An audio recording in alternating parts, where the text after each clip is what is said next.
우리 귀한 찬양으로 고백한 것이 우리의 믿음의 고백이 되기를 바랍니다.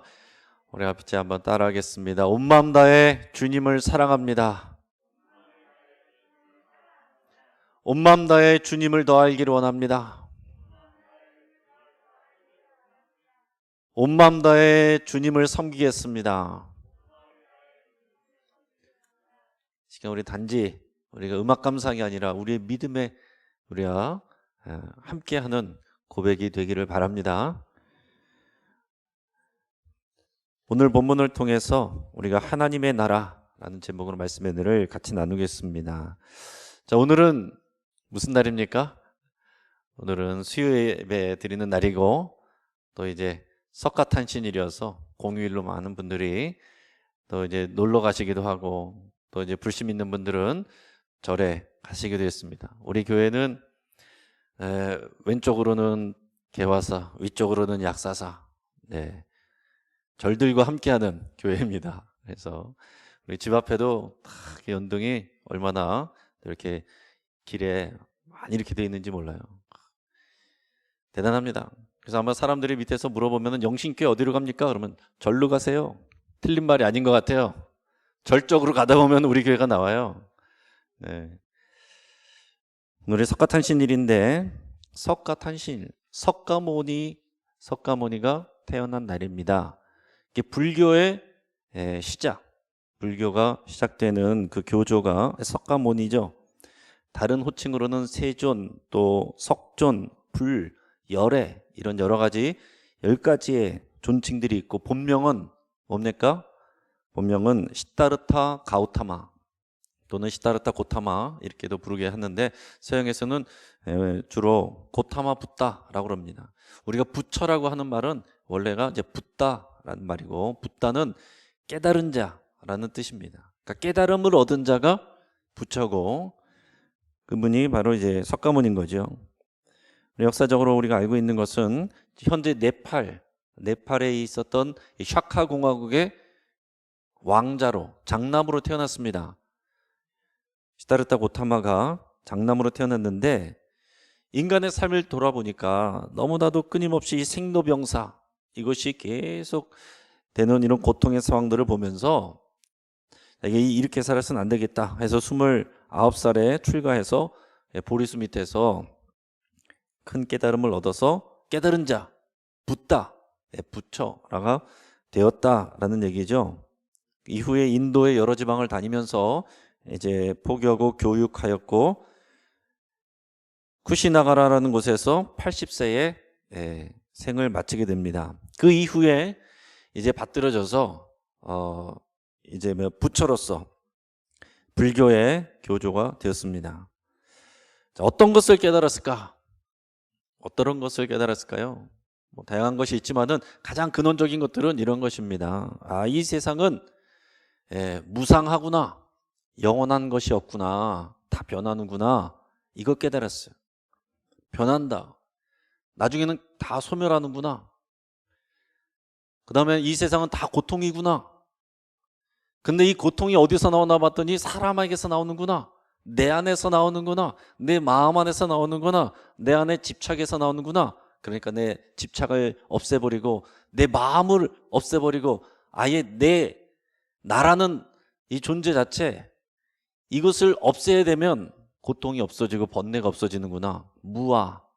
무아지경을 깨닫게 되는 거죠. 자, 이런 것들을 이제 가르치면서 다니게 됐습니다. 자, 그런데 이런 석가모니가 깨달은 지혜와 가르침의 불교적인 근원적 요소인데 지금 한국 불교의 모습과 가르침은 이 석가모니의 가르침과는 많이 차이가 있습니다. 현재 불교 사상은 힌두교에 가깝고 사찰에서 하는 일들은 무속신앙과 혼합되어 있습니다. 성철 스님도 봉암사 결사를 통해서 석가모니가 말하지 않고 가르치지 않은 내용을 배척하자 이렇게 결의까지 했는데 그때 많은 사람들이 그렇게 하면 법당이 운영되겠소 이렇게 해서 반대를 해가지고 이루어지지 않았다고 합니다. 한국의 많은 불교 개혁자들은 이렇게 얘기한다고 합니다. 우리가 믿는 바가 불교냐 힌두교냐. 많은 개혁자들이 현재의 이 수정되고 왜곡되고 첨삭된 이 한국 불교를 원래의 불교, 정통 불교로 개혁하려고 그렇게 합니다. 하는데 많은 사람들이 그렇게 하면 현실적으로 불당이 운영이 안 된다, 유지가 되지 않는다라는 이유로 그것을 반대하거나 머뭇거리고 있다고 합니다. 그래서 이 원래 석가모니 가르침을 따르는 것을 정통불교, 근본불교라고 부릅니다. 자, 그런데 이 붓다가 말한 것은 추상적인 것들이 아니었습니다. 이 현실 문제, 이 고통스러운 현실 문제를 해결하는 데에 주력했습니다.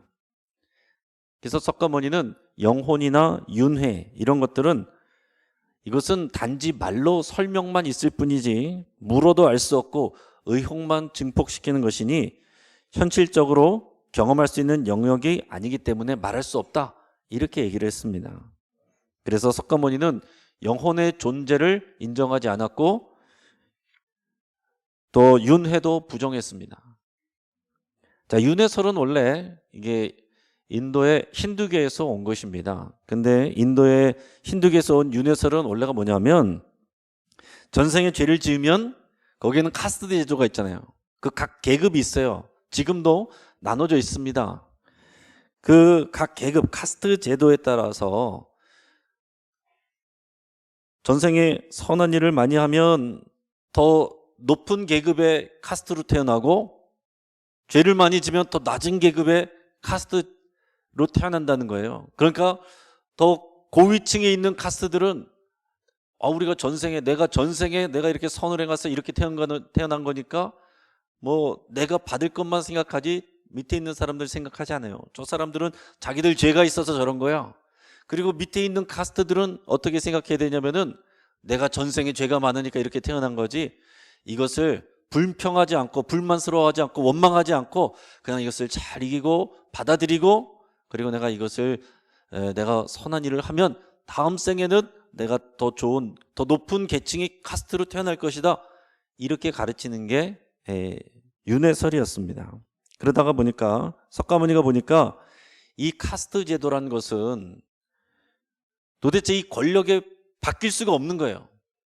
이 권력 가진 자들의 욕심을 채우는 수단이구나 하는 것을 생각하게 된 것입니다. 그래서 이 카스트 제도에 의해서 신분이 고착화되고 무너지지 않는 철옹성이 되고 있구나. 그래서 석가모니는 이 카스트 제도를 인간이 만든 가장 사악한 제도라고 선언했습니다. 그리고 이것을 뒷받침하는 게 윤회설이었어요. 그래서 윤회설을 주장하는 이상 카스트 제도가 없어지지 않는다, 이렇게 보았고 윤회설이라는 것은 인정하지 않았습니다. 그래서 또한 석가모니는 단 한 번도 나를 믿으면 극락에 간다 이런 얘기 한 적이 없습니다. 극락이란 것도 없다라고 그랬어요. 모든 것은 다 소멸할 뿐이다. 단지 자신이 깨달음을 얻는 것이다. 깨달음을 얻어서 이런 고통 속에서 벗어나는 거다, 뭐 이런 얘기를 했습니다. 그래서 제자들이 사람들이 죽고 난 다음에 어떻게 됩니까? 이렇게 물어보니까 석가모니가 이렇게 대답을 했습니다. 내가 살아서 하는 일들도 잘 모르는데 죽고 난 다음에 일을 어떻게 알겠느냐. 그러면서 석가모니는 제자 목련에게 나는 도를 찾아가는 구도자이지 구원자가 아니다, 이렇게 얘기를 했습니다. 또 자신이 예언자나 신의 메신저라고 불려지는 것에 대해서도 단호히 거부했습니다. 그리고 석가모니는 숨을 거두기 직전에 모든 사물은 반드시 소멸한다는 것을 명심하고 수행하라. 그러니까 석가모니가 가르친 것은 모든 것은 소멸하고 윤회되는 것이 아니니 너희는 계속 이 바른 깨달음을 위해서 정진하고 수행해라, 그런 얘기였습니다. 이 극락에 대해서 나는 모른다 그랬고 사후에 이 극락 이론이 첨가가 됐습니다. 석가모니는 영혼의 존재를 부정했고 다시 태어난 것에 대해서는 이렇게 얘기를 했습니다. 그러니까 예를 들면서 망고를 심으면 망고가 나잖아요. 그 씨를 심으면 망고가 태어나는 것, 이런 게 윤회다. 근데 이 망고와 다시 태어난 망고는 틀린 거잖아요. 그러니까 우리가 생각할 때 여기서 불교나 여기서 말하는 윤회라는 것은 우리가 다음 생에 태어나고 그게 나잖아요. 그게 아니라는 거예요. 그냥 전혀 다른 존재, DNA만 복제되는 그런 것을 얘기를 했다라는 것입니다. 그런데 이런 정통 불교와는 다르게 현재 우리나라에서는 윤회 사상이 가르쳐지고 있습니다. 또 불교계 내에서 이렇게 불교 내에 비불교적인 요소들을 비판하고 개혁하자는 그런 목소리들이 있는데, 이재열 법사라는 분이 이제 그런 모임에서 이런 얘기들을 했습니다. 이 지금 한국 불교계 안에서 외적인 요소들, 이게 너무 한국 불교를 망가뜨리고 있다. 그러니까 지금 출가승들이 그 타락하는 거, 또 비계율적인 행위들 하는 거, 또 가승이나 잡승, 유랑승들의 그런 정통성이 없는 그런 승들이 많이 활개를 친다는 거, 사이비 종단들이 대거 출연했다는 거, 그리고 절 안에서 무속 행위들이 너무나도 만연해 있다는 거, 이런 것들을 지적을 했습니다. 그러니까 불교계에서는 너도 맞고 나도 맞고 너는 나고 나는 너고 이렇게 가리지 않는 이런 것들이 만연해 있다 보니까 다양한 너도 나도 서로 다른 이런 것들이 이렇게 막 섞여지고 바뀌는데도 그것들을 다 인정하는 태도로 가다가 보니까 바른 법을 떠나고 있다, 이렇게 얘기를 하는 거예요. 그러면서 이분은 이런 얘기를 했습니다. 법당 안에는 절대로 귀신을 끌고 들어오면 안 되는데도 한국 불교에서는 법당 안을 영가로 도배를 하고 있다, 이렇게 지적을 했습니다. 이 법당 안에서 칠성불공, 산신불공이라니, 칠성이 부처인가 산신이 부처인가, 잡신들에게 목숨 바치는 불교, 이것이 한국 불교이다 라고 이렇게 비판을 했습니다. 이런 것들이 전혀 개선되지 않고 있다, 이렇게 얘기했어요. 그리고 불교의 시주하는 형태도 이게 정법, 바른 법, 그것을 내가 깨달아서 삶에 대한 지혜를 얻어서 고마움에서 이렇게 시주를 하는 것이 아니라 어떤 귀신들의 장난, 이런 것들이 두려워서 제를 드리는 거, 제사를 드리는 거기에다가 시주하는 이런 것이 대부분이다라는 거예요. 이런 불교인들은 장례식장에 가면 고인을 향해서 이렇게 인사합니다. 극락왕생하소서. 앞에서 얘기한 것처럼 극락은, 석가모니는 극락을 인정하지 않았습니다. 근데 후에 이런 개념들이 생겼습니다. 불교는 원래 앞에서 얘기한 것처럼 스스로 수행해서 스스로 깨달음을 얻는, 그래서 해탈을 성취하려는 철저한 자력구원의 종교예요. 자, 그런데 점점 이 불교가 신비화되고 종교화되고 신화화되고 세력이 커지면서 다양한 이론과 또 다양한 신앙들이 합쳐졌습니다. 그리고 대중적인 종교로 이것이 커지면서 부처와 보살에 의해서 구원을 얻을 수 있다는 타력구원이 많이 들어오게 됐다는 거예요.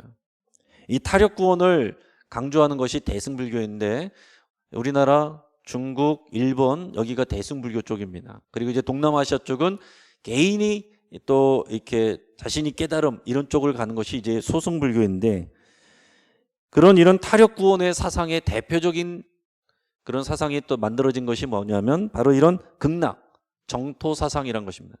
극락은 극락 정토예요.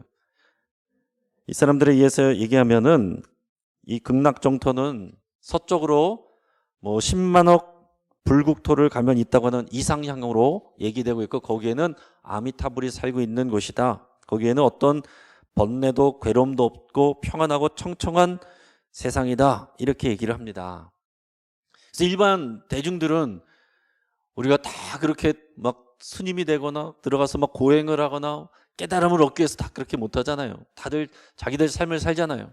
그러니까 이제 대중들의 구원을 위해서 이제 이런 것들이 보편화되면서 이제는 우리의 구원을 돕는, 우리를 이런 곳으로 가게 해주는 아미타불과 관세음보살, 그들의 이름을 부르기만 해도, 아미타불은, 나무아미타불은 아미타불에게 내가 귀의한다, 그런 표현이라고 합니다. 나무아미타불, 관세음보살을 많이 외우면 우리가 다음 생에 이 극락에서 다시 태어난다, 이런 것들이 중간에 생겨나서 이제 보급되고 가르쳐지게 되었다라는 얘기입니다. 자, 그러면 이제 그만하고 우리들의 이야기를 해보도록 하겠습니다. 불교계 내부에서는 이런 본원적인 가르침, 깨달음, 그리고 지혜보다는 무속신앙적인 제사, 수행, 기도 등을 통해서 기복신앙으로 변질된 것을 스스로 비판합니다. 여러분, 절에 다니신 분들은 아시겠지만은 여기 연등 같은 것도 보면은 다 이제 비싸게 돈 내고 자기 이름 걸고 하는 것들이잖아요. 이게 다 돈입니다. 그리고 그 안에 뭐 기와장 하나 하고 올리고 하는 것도 다 돈이에요. 그런데 올라가 보면은 다들 이제 무병장수하기를 바라고, 이제 뭐 대학이나 직장 같은 데 잘 되기를 원하고, 소원 성취하기를 원하고, 다 그런 복을 구하는 내용을 위해서 돈을 내고 거기에 대해서 복을 구하면서 또 이런 일들이 이제 진행이 됩니다. 근데 교회는 많이 다르냐? 비슷한 부분들이 없다라고 할 수 있겠느냐 하는 것입니다. 많은 경우에 복음을 모르고 중요한 교리도 모르고 머리 아프니까 알려고도 하지도 않고 그냥 교회 열심히 다니면서 헌금 좀 해서 복을 받는 것으로 생각하는 그런 분들도 많이 있다라는 거죠. 이게 석가모니의 가르침을 모르고 그냥 그렇게 무속적으로 기복적으로 다니는 그런 사람들과 그런 마음으로 똑같이 교회 다니는 사람들하고 뭐가 다르냐 하는 것입니다. 더 나아가서 어떤 사람들은 교회를 정치하는 장소로 생각합니다. 교회에서 어떤 직분과 감투, 그래서 누가 수장이 되느냐, 어느 순서가 더 먼저냐, 이런 거 싸운단 말이에요. 또 장사, 그래도 교회에 걸어놓으면은 교인들이 와서 팔아주니까 장사에 큰 이익이 된다. 신앙에는 관심이 없고 그 이익 보는 거에 관심 갖는 그런 경우들이 있습니다. 네트워크, 교회 가면 다양한 또 직분과 다양한 사회적인 지위에 있는 사람들이기 때문에 다 이게 네트워크고 이걸 통해서 이것도 할 수 있고 저것도 할 수 있고, 특히 외국 같은 데 나가면, 미국 같은 데 나가면은 신앙이 없어도 이제 교회를 가야, 교회 공동체를 가야 다 이런 도움을 받고 하기 때문에 신앙 없이도 가는 분들이 있습니다. 신앙 없이 갔다가 거기서 예수님을 만나고 이제 온전한 그리스도인이 되는 분들도 있고, 그냥 미국에 있을 때는, 그 외국에 있을 때는 그런 네트워크 때문에 살기 위해서 다녔지만은 한국으로 돌아와서는 다시 원래대로 돌아가는 경우들도 많이 있어요. 순수한 하나님의 말씀을 따라서 순종하려는 그런 마음보다는 기복신앙, 내가 해를 받지 않고, 악한 것들에 의해서 해를 받지 않고 하나님께 복을 구하면 된다. 다른 것들, 하나님의 뜻에 대해서 우리가 수행하고 하는 것들은 할 수 있으면 좋지만 아유 나는 연약하다, 나는 잘 모른다, 이러고 지나가는 경우들이 많다라는 거죠. 또 한국교회 통계 내에서는 이단들의 숫자가 엄청납니다. 그리고 중복된 사람들의 이름이 많습니다. 이단들 빼고 사이비 빼고 중복된 사람들 이름 빼고 그중에서 실제로 교회 안 나온 사람들 빼고 그중에서 진짜 신앙이 없는 사람들 빼고, 진짜 그리스도인 하나님의 나라에서 와서 만날 사람 얼마나 될까? 주님은 분명히 말씀했습니다. 좁은 길로 좁은 문으로 가는 사람은 사람이 적다라고 그랬어요. 이거는 주님이 가르치신 분명한 말씀이에요. 그리고 알곡과 가라지가 함께 있다라고 그랬습니다. 다 알곡처럼 보이지만은 그러나 나중에 추수 때가 되면 알곡과 가라지가 갈라진다 그랬어요. 그럼 하나님의 백성 교회 안에서 알곡과 가라지가 있는 것입니다. 그러니까 오늘 우리가 불교 이야기를 출발을 했지만 이것을 우리 스스로에게로 점검을 해야 된다는 얘기입니다. 20세기 말부터 천국 또 하나님 나라에 대한 이해가 성서학자들로부터 달라지기 시작을 했습니다. 그래서 그전에는 어떤 생각을 많이 했느냐? 천국은 죽어서 가는 곳, 이렇게 생각을 많이 했는데 그게 아니라 이 땅에 하나님의 나라가 도래하는 것, 이것이 먼저임을 알게 되고 배우게 됐습니다. 여러분, 이제 신앙의 기초가 안 돼 있는 분들이 이렇게 생각을 하는 것입니다. 내 마음대로 살다가 천국에만 가면 된다. 또 천국이라고는 말도 안 하고 천당 가면 된다, 이렇게 생각하는 거죠. 그러면 불교인들이 극락왕생하소서, 그런 똑같은 마음 가지고 평상시에 살면 생각지 않다가 천국 가소서 이렇게 한다는 얘기예요. 천국, 천당보다 올바른 표현은 하나님의 나라입니다. 성경적인 표현이 하나님의 나라.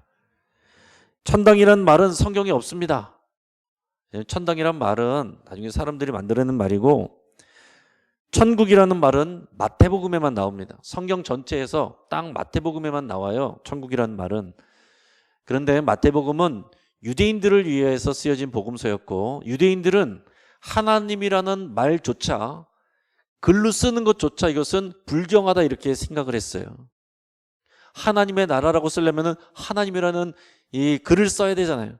그것조차 이제 불경하게 여겨서 하나님 대신 대체할 수 있는 표현을 하늘이라고 표현한 것입니다. 그래서 하늘의 나라를 하늘나라라고 표현했고, 이것을 우리가 한자로 표현할 때 그대로 천국 이렇게 표현하게 된 것입니다. 그러니까 원래는 하나님의 나라가 맞는 거죠. 자, 오늘 본문을 그 관점에서 천국은 무엇인가, 하나님의 나라는 무엇인가, 그 관점을 가지고 오늘 본문의 20절, 21절, 누가복음 17장 20절, 21절 같이 한번 읽어보겠습니다. 시작. 바리새인들이 하나님의 나라가 어느 때에 임하나이까 묻거늘 예수께서 대답하여 이르시되 하나님의 나라는 볼 수 있게 임하는 것이 아니요 또 여기 있다 저기 있다고도 못하리니 하나님의 나라는 너희 안에 있느니라. 아멘. 자, 바리새인들이 물어봤습니다. 예수님께 하나님의 나라가 언제 임합니까?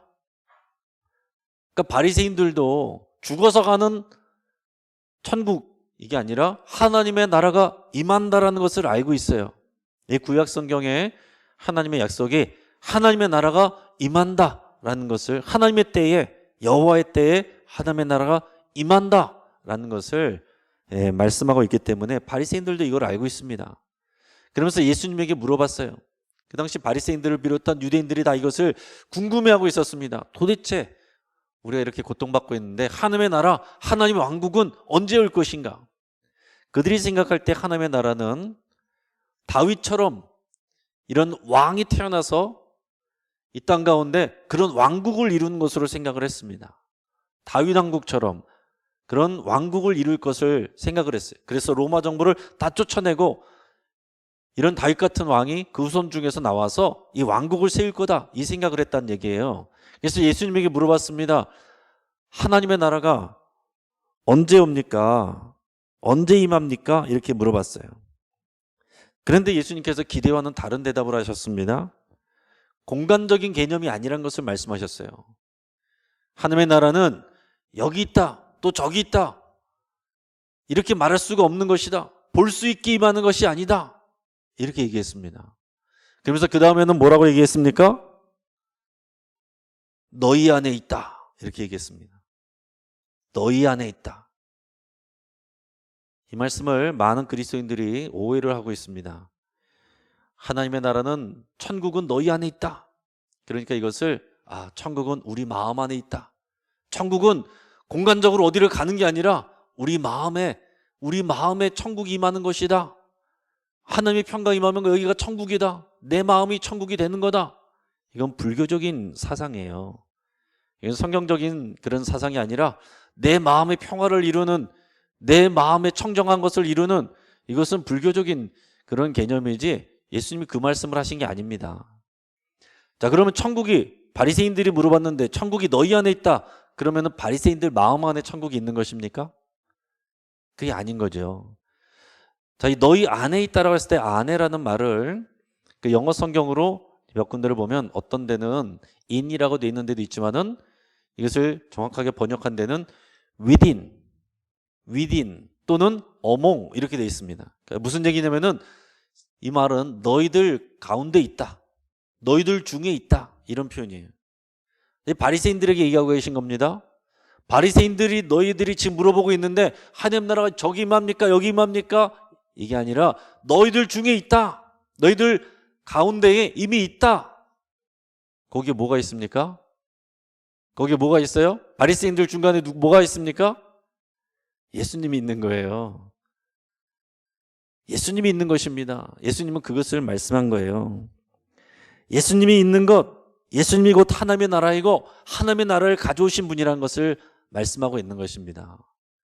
바리새인들이 이것을 깨닫지 못했죠. 무슨 말인지 몰랐습니다. 여러분, 고려 말에 이 고려 31대 왕 공민왕 때는 나라 이름이 고려였습니다. 그때까지는. 그런데 이성계가 왕이 됐을 때는 나라 이름이 뭐가 됐습니까? 조선이 됐죠. 왕이 바뀌면 나라 이름이 바뀌는 것입니다. 왕에 따라서 나라가 바뀌는 거예요. 그러니까 왕조 시대, 왕조 시대에는, 왕정 시대에는 왕이 곧 나라인 거예요.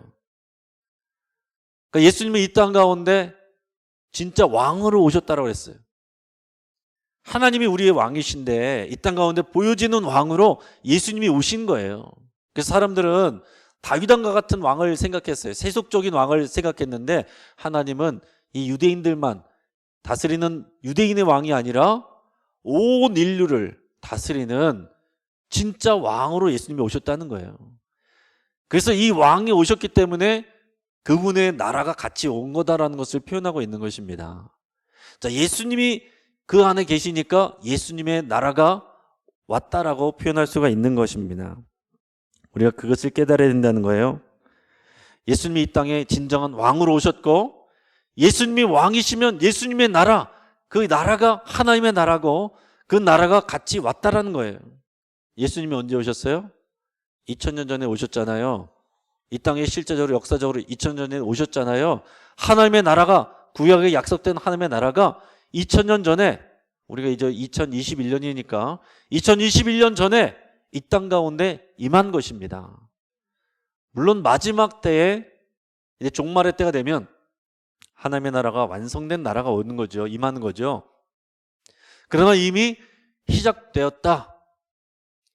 진정한 왕이신 예수님을 통해서 하나님의 나라가 시작이 되었고 완성될 것이다. 우리는 그 가운데 살아간다는 거예요. 자, 하나님의 나라는 예수님이 다스리는 나라입니다. 그래서 예수님의 왕 대신 주권을 갖고 통치하시는, 그 통치를 받고 순종하는 그 사람, 그 공동체, 그 장소, 거기가 하나님의 나라가 된다는 거예요. 그러니까 우리가 죽어서 가는 천국, 이거 붙잡고 있으면 안 되는 것이고, 오늘 이 순간 이 자리에서 우리가 하나님의 백성이 되고 주님의 제자가 돼서 주님의 말씀을 알고 그 말씀을 따라 살고 사랑하고 섬기겠습니다, 우리가 고백한 것처럼 그게 우리의 실제 삶이 되어야 됩니다. 그게 하나님의 나라를 살아간다는 표현이에요. 자, 우리가 언약, 성경은 언약의 책입니다. 구약은 옛 언약, 신약은 새 언약. 그 언약은 내용은 결국 뭡니까? 하나님이 우리의 하나님이 되시고 우리가 하나님의 백성이 되는 거예요. 그게 언약의 결과입니다. 자, 우리가 하나님의 백성이라고 하면 하나님은 다른 말로 뭐예요? 왕인 거죠, 왕. 하나님을 유일한 진정한 왕으로 관계를 맺는 거, 이게 언약이에요. 그 언약 백성으로서 살아가는 게 우리의 신앙생활인 것입니다. 그러니까 일주일에 한 번씩 교회 다니는 게 신앙생활이 아니라 우리가 하루 24시간 평생을 우리가 하나님의 백성으로서 그분의 통치를 따라서 사는 것, 그게 하나님의 나라를 사는 거다라는 얘기입니다. 구약 성경에서 하나님의 나라를 뜻하는 말이 말쿠투인데 그 말쿠투라는 말 자체가 통치라는 뜻을 갖고 있어요. 그러니까 오늘 예수님께서 말씀하신 것처럼 이것을 종합하면 무슨 얘기입니까? 하나님의 나라는 죽어서 가는, 여기 있는 것이냐 저기 있는 것이냐, 하늘 얼마큼 올라가면 있는 것이냐, 성층권에 있는 것이냐, 우주 밖에 있는 것이냐, 이런 개념이 아니라 예수 그리스도를 왕으로 알고 그분의 말씀을 따라서 순종하고 지킬 때 우리가 살아가는 이 자리가 하나님의 나라가 된다는 거예요. 그리고 마지막 때는 하나님의 나라가 눈에 보이게 마지막에는 임하게 됩니다. 이것이 우리가 성경이 우리에게 가르쳐 주시는 그런 하나님의 복음의 내용이에요. 자, 그래서 우리가 말하는 복음이란 것은, 복음의 주제는, 따라하겠습니다. 복음의 주제는 하나님의 나라, 복음의 내용은 예수 그리스도. 여러분, 뭔지도 모르고 그냥 절에 왔다 갔다 하면서 시주만 하고 뭐 돈 내서 연등 달고 이게 문제가 아니라, 불교에서도 말할 땐 거기에 정법을 알아야 된다고 얘기하는 것처럼 우리도 교회를 왔다 갔다 해서 중요한 것이 아니라, 물론 그게 안 중요하다는 건 아니지만 그보다 더 중요한 것은 알고 신앙생활을 하는 것이죠. 이것을 믿음으로 알고 고백하고 그렇게 살아가는 게 중요하다는 거예요. 하나님의 말씀과 순종, 말씀의 통치에 순종하는 것입니다.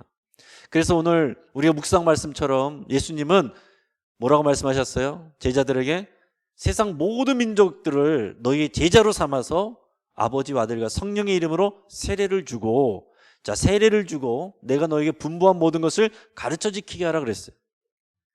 세례받는 것, 여기 대부분 세례교인이시죠? 그리고 그 다음에는 가르쳐 지키게 하라. 우리가 배워서 지키는 삶. 이게 주님이 말씀하신 것입니다. 이게 신앙생활이에요. 세례는 뭡니까?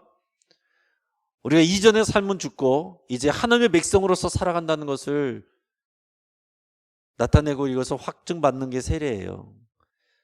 그냥 단지 죄 씻는다가 아니에요.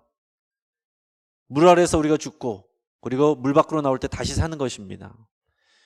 그래서 출애굽 백성들이 애굽의 포로로 노예로 살아가던 그 노예 생활의 그 정신, 사고 체계, 삶의 방식 다 그것은 죽었다 고백하고 이제는 새롭게 하나님의 백성으로서 태어나서 자라가는 것, 배워가는 것, 그게 세례의 의미입니다.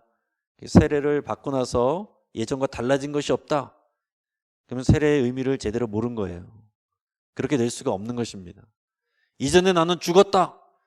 나는 이제 예수 이름으로 살아간다. 이 믿음의 고백이 세례인 것입니다.